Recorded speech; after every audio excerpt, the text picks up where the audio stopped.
And having the experience, you can't deny the experience. So even though you fought against it in the beginning, after you've experienced it, well then all arguments cease. You can't deny the experience. So I say and repeat that until man himself experiences Scripture, he cannot begin to understand how altogether wonderful it really is. So all the imagery is careful. Who would have thought in writing that story of the rock, that thought a man sat down to form some workable philosophy of life? And why did he use the symbol of a rock and equate it with God? How could God be a rock? God became the rock, and you are the rock. So when you're told he took a rock, a stone, and used it as a pillow, and put his head upon the rock, and then he had a dream, and it was a ladder stretching up into heaven, and above the ladder, standing above it all, was the Lord. And how he wrestled with the Lord that night, and prevailed, and the Lord changed his name from Jacob to Israel.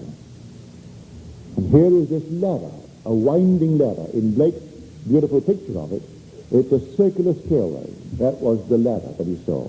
And you see the angels descending and ascending. Descending with a child in the arm and ascending with it. The whole vast wonderful panorama, which is your own wonderful human spine. That's the ladder of Jacob. And his rock was at the base. And now he has to turn around. And when he turns around and goes up the ladder, he is Israel now. And Israel means the man who rules as God. For you will actually find yourself God. You will have the deep assurance that you are from the experiences that you're going to have. It is through the experiences that the individual who has had the experience is convinced that he is the one of whom the prophets wrote and whom Moses wrote. He knows because these are the experiences of God.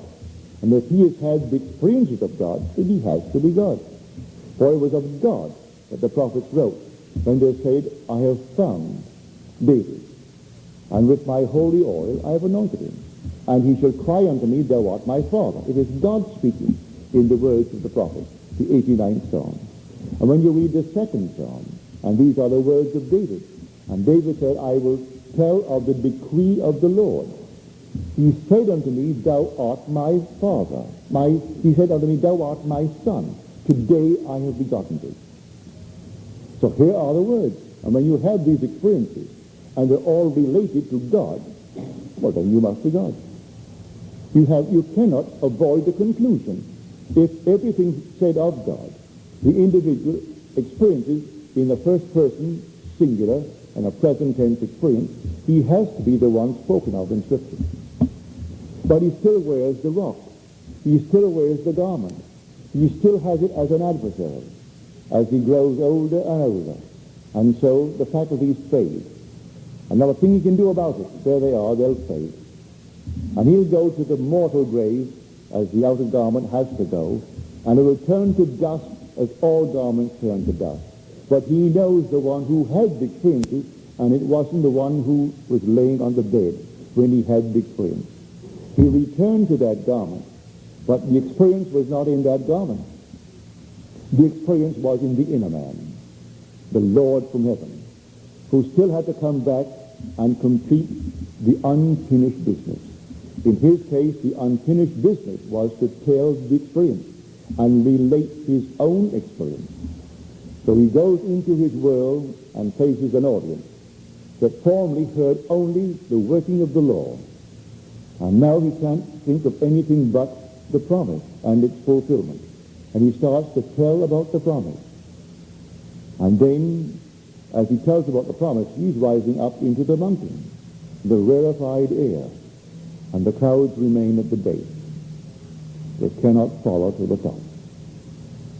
And so he tells it, and they get fewer and fewer as he rises up and tells of the fabulous promise that God made to himself when he became man, and how he fulfilled it in man.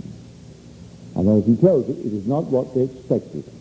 They wanted more of the fish and the loaves.